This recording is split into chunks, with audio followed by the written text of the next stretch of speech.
আসসালামু আলাইকুম, কেমন আছেন সবাই? আজকে আমি ধুন্দল ভাজি করব। তো দেখতে থাকুন, খুব শর্টকাট ধুন্দল ভাজিটি। কড়াইতে তেল গরম দিয়ে দিয়েছিলাম।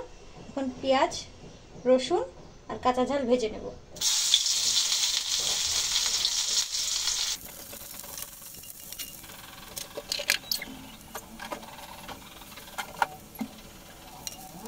ধুন্দল কেটে রেখেছিলাম, ধুন্দল দিয়ে দেব লবণ আর হলুদ, দিয়ে ভাজতে থাকবো।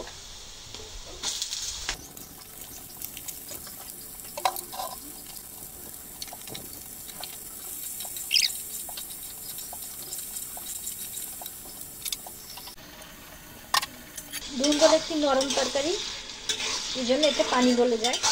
আস্তে আস্তে পানিটা টানিয়ে ভাজি ভাজি করে নামিয়ে নেব।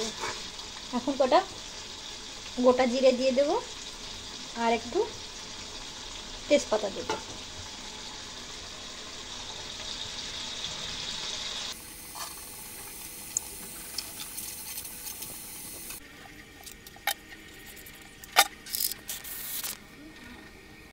দেখুন তৈরি হয়ে গেছে ধুন্দল ভাজিটি।